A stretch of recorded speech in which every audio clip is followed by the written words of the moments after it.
And right now, we are 2 minutes away from the end of the trading day. Romaine Bostick alongside Sonali Basak taking you through to that closing bell. It's a global simulcast. It started. Carol Massar in the radio booth. Matt Miller by our side. Tim Stenovec has the day off. Welcome to our audiences across our Bloomberg platforms, including our partnership with YouTube. A bit of a pullback, Carol Massar, from that rebound rally we saw yesterday, and a lot of that seems to have to do with the economic data. Listen, Matt keeps talking about it. I mean, little moves here in the overall marketplace, but you dig a little bit deeper and you go into something like the S&P 500. You've got some big movers. Axon, we talked to the CEO. That stock's up 16%. Palantir, also up about 8%.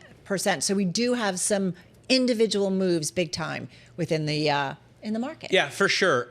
To me, the most interesting thing today is still what I think Scarlett mentioned yesterday, that the 10-year yield dropped down, and I've been talking about this with Sonali all day as well. The 10-year yield dropped, and really the whole curve fell on Friday. It was pretty amazing to see, and now we're at 420 in a world where yields should be like 450, according to Bloomberg Economics. And yet, even with the recovery in equities yesterday, you haven't seen those yields budge. I just think it's really fascinating. I just loves 420. Yeah, it was interesting, too, because we were talking with Kevin over at Riverfront Investments, and he was kind of talking about this idea. I mean, he's a fixed income investor, the CIO of fixed income over there. They're saying he doesn't really find anything attractive right now in the fixed income space. He's underweight and basically saying that if it's under 4%, he's not getting out of bed for it. I do think it's interesting, though, that you did see even equities turn lower after that ISM data came out this morning, which is telling you that the macro is still driving this market. So this time to the downside. And we are going to get the micro here with several earnings coming after the bell with AMD, Super Micro, Amgen, Rivian, Toast, Match, as well as Mosaic and Skyworks. Let's walk you through the closing bells real quickly here. A Dow Jones Industrial Average down more than 60 points or 0.1%. The S&P closes below that 6,300 level by just a fraction of a point, down 0.5%. The NASDAQ down 0.7%. And believe it or not here, this is actually the relative bright spot on the day. Your Russell 2000 higher on the day by 0.6%. All right, you teased Amgen coming out with earnings, and indeed they have crossed the Bloomberg terminal. Let's get to it. The company boosting its 2025 guidance after quarterly results beat Wall Street estimates on the back of strong sales from older medicine.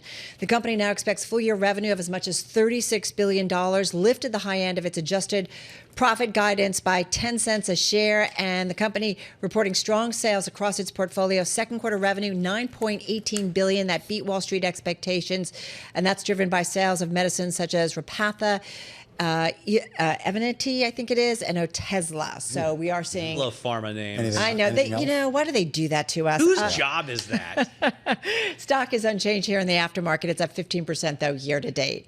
All right, let's get some other earnings. Skyworks crossing the wire, of course, primarily a supplier for iPhones and smartphones, I should say, overall. The company says that in the most recent quarter, it had revenue of $965 million. That's a beat. The street was looking for roughly $639. Adjusted EPS also beating estimates. And here's your guidance. The company says that for the fourth quarter, adjusted EPS will be $1.40 a share. The street on average was only looking for 99 cents a share. So that would be a huge beat. And you see that reflected in the knee-jerk reaction there in the bottom corner of your screen, up 7% in the after-hours trade. Pretty nice stuff. You see similarly for Amgen, they actually boosted their full-year revenue forecast to $36 billion. They initially saw $34.3 to $35.7 billion. The low end of the new range is $35 billion. So that consistency here with those upward revisions certainly coming out of corporate America in the face of tariffs. I know Matt has been talking all morning about the threat of higher tariffs on the pharma industry, in particular from the president. Yeah, I can't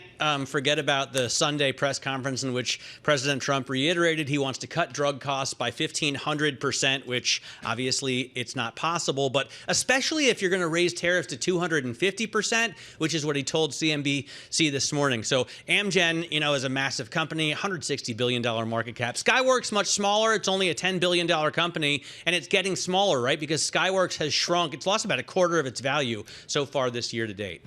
I'm also taking a look here at Trivago as well to see how more of the consumer is doing here. And you're looking at revenue also beating estimates once again. So that's 3 for 3, guys. Yet you are not seeing as warm of a reaction here in the stock price, still down more than 3%. We'll parse through to let you know what the big deal is there. I'm looking at Rivian right now, out with a second quarter loss per share of 97 cents. I was going to say only 97 cents because they lost almost $1.50 a share last year, 146 to be exact.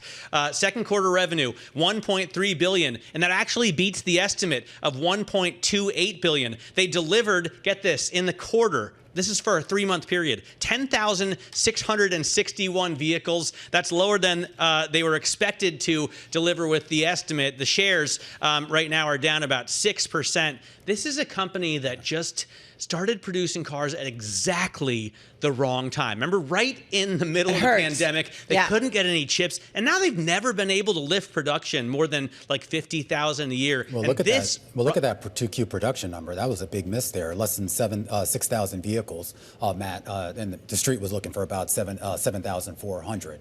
So a huge sort of downshift, if you will, on the production side. Yeah, it's pretty unbelievable. They expect to deliver only 40,000 vehicles this year, or 40 to 46,000 at the top end. So even fewer than they delivered last year. It's pretty amazing to me because I think they're such attractive vehicles and they're so powerful. You have one of these too, because you have a big car collection, right? It's like F-150.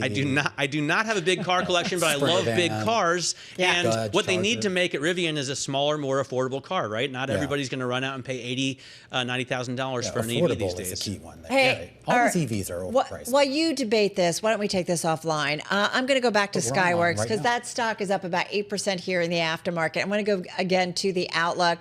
The company's seeing fourth quarter revenue of $1 billion to $1.03 billion. The street estimate is $883.1 million. And then the company also talked about fourth quarter adjusted EPS of $1.40. The street estimate is 99 cents. So you can understand the stock's been under pressure this year, down about more than 20% year to date, but we're seeing about a 9% bump to the upside here in the aftermarket. We're also waiting here. We're watching Lucid crossing the wire as well. So speaking of vehicles, you're looking at the adjusted loss per share at 24 cents. The estimate was 22 cents, so at least EPS beating on expectations. They see full year production at 18,000 to 20,000 vehicles. They had initially saw 20,000, so they gave a new lower end of the range. And there you go. There you have it. Lucid down another 5%. Toast, of course, this is the restaurant payment platform with their earnings, 2Q revenue. Looks like it's come in at a slight beat, $1.55 billion. The street was looking for $1.52. EBITDA, the bottom line number, $161 million. The street was looking for $139 million. And the company says that hardware and its professional services also looks like a beat as well. No guidance, but you see a modest move higher in the shares.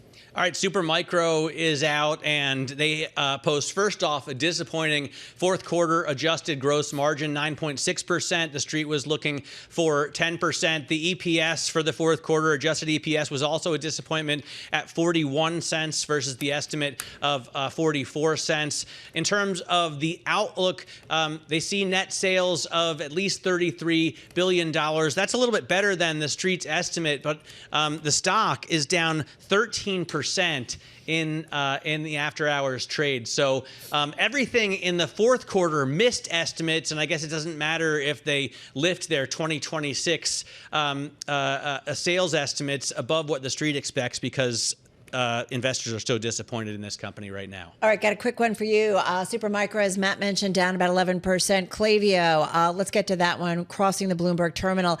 Application software company, get to the outlook, sees fiscal year revenue of $1.2 billion to $1.2 billion, so looks like no range there. The previous had been $1.17 billion to $1.18 billion.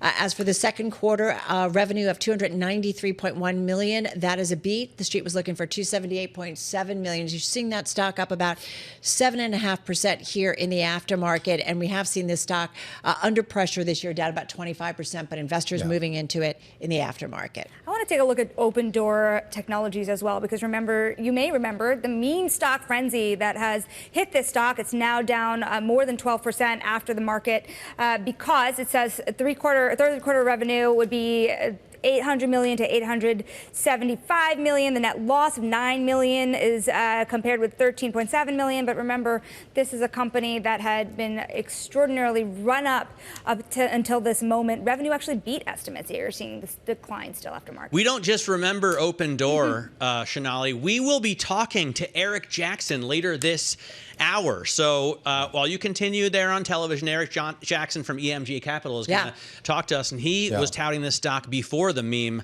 meme craze hit again. He's talked about Arista Networks also out with its earnings. Those shares moving higher by about 7%. The cloud networking company did beat on both the top and bottom line. $2.2 billion in revenue on the top line, 73 cents in adjusted EPS on the bottom line. And we're going to look at the services revenue as well as some of their costs here.